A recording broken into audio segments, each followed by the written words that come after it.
आखिरी पत्र, स्वतंत्रता की प्रेरणादायक कहानी। साल 1942 अगस्त का महीना था। भारत की धरती पर आजादी की चिंगारी धीरे धीरे भड़क रही थी। महात्मा गांधी का भारत छोड़ो आंदोलन पूरे देश में फैल चुका था। दूर दराज के गाँव में भी लोग जाग चुके थे। सबके दिलों में आजादी की आग जल रही थी। उत्तर प्रदेश के एक छोटे से गांव जिसका नाम हरिपुरा था, 17 वर्षीय अर्जुन रहता था। वह गांव के चौपाल पर खड़ा था, जहां से दूर तक खेत फैले हुए थे। हवा में नारों की गूंज थी, अंग्रेजों भारत छोड़ो। कुछ नौजवान ढोल बजाते हुए गुजर रहे थे, पुलिस की लाठियों से बचते हुए। अर्जुन की आंखों में एक अनोखी चमक थी।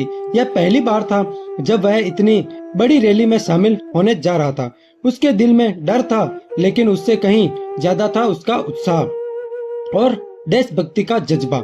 अर्जुन के पिता राम प्रसाद शर्मा गांव के इकलौते स्कूल मास्टर थे। वे एक साधारण व्यक्ति थे, लेकिन उनके शब्दों में क्रांति की ताकत थी। वे अक्सर अर्जुन से कहते, बेटा पढ़ाई जरूरी है, लेकिन जब देश ही गुलाम हो तो विद्या का महत्व नहीं है।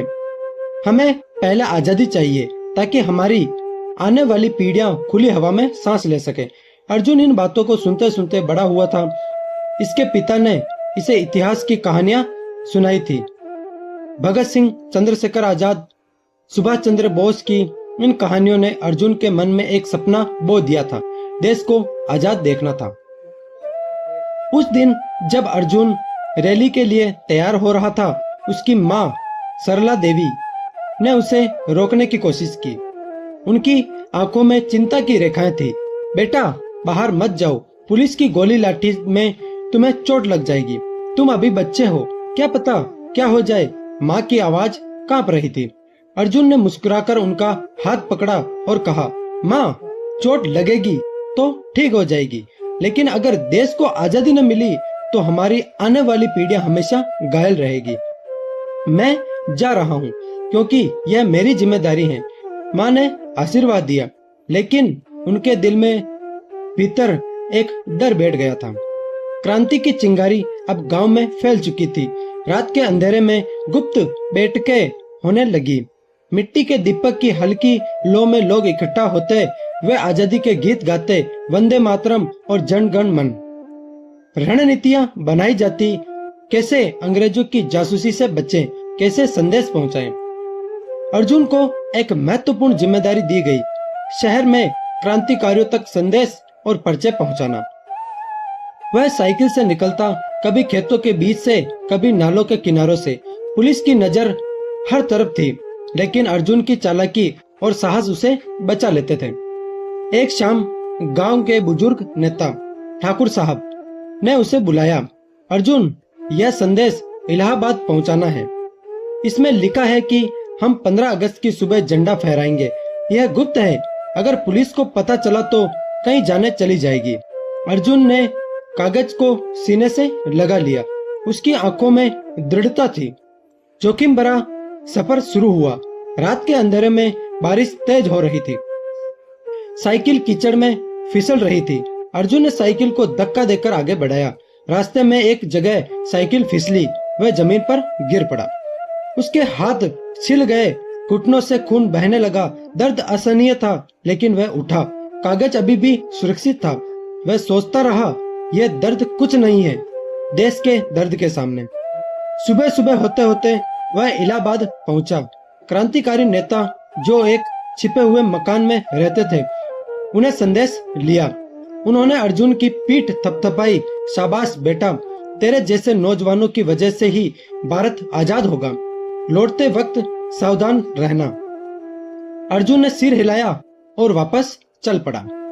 उस सफर ने उसे और मजबूत बना दिया था, लेकिन किस्मत ने पलटी मारी। अंग्रेज पुलिस को खबर लग चुकी थी कि गांव से कोई लड़का गुप्त संदेश ले जाता है।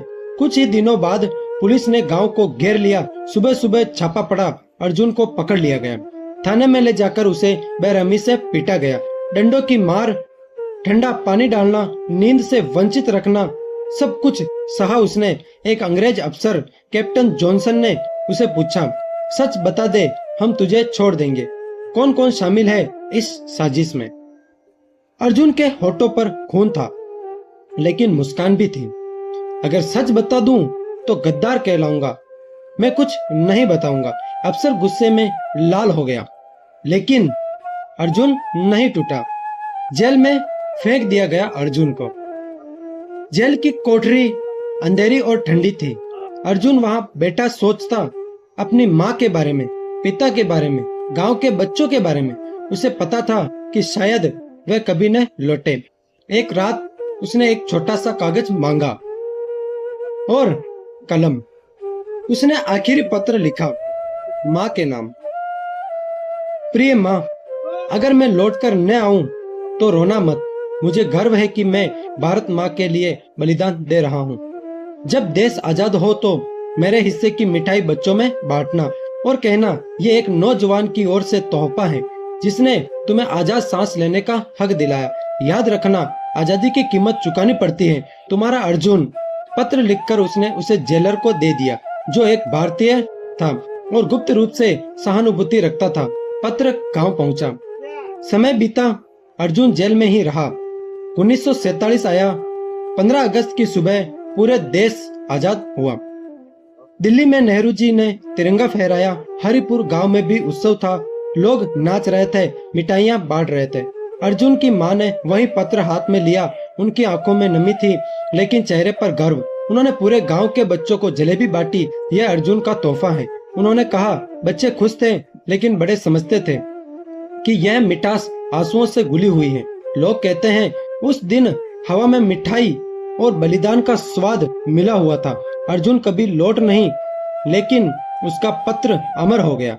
आज कई साल बाद हर स्वतंत्रता दिवस पर गांव में, स्कूल में वही पत्र कांच की फ्रेम में सजाकर पढ़ा जाता है।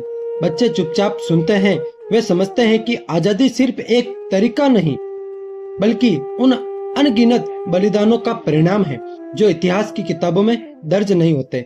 बड़े लोग इसे पढ़कर सोचते हैं, क्या हम आजादी की कीमत समझते हैं? क्या हम देश के लिए कुछ कर रहे हैं? ये कहानी हमें सिखाती है कि देशभक्ति का मतलब सिर्फ झंडा फहराना या गीत गाना नहीं है। ये अपने देश के लिए कुछ करने का संकल्प लेना है, चाहे वह कलम से हो, कर्म से हो या बलिदान से। अर्जुन जैसे नौजवान आज भी हमारे बीच में हैं, जो चुपचाप देश की सेवा कर रहे हैं। उनकी कहानियां हमें प्रेरित करती हैं कि आजादी को बनाए रखने के लिए हमें भी तैयार रहना चाहिए, क्योंकि आजादी एक उपहार नहीं बल्कि एक जिम्मेदारी है। आशा करता हूँ फ्रेंड्स, ये वीडियो आपको अच्छा लगा होगा। अगर अच्छा लगा हो तो मुझे पता है आप लाइक, कमेंट, शेयर जरूर कर दोगे, लेकिन साथ के साथ इस चैनल को सब्सक्राइब करना भी ना भूलें, ताकि हमारे द्वारा जो भी नए वीडियो का नोटिफिकेशन हो वो आप तक पहुंच सके। तो मिलते हैं अगले इसी तरह के मोटिवेशनल वीडियो में। तब तक के लिए जय हिंद, जय भारत।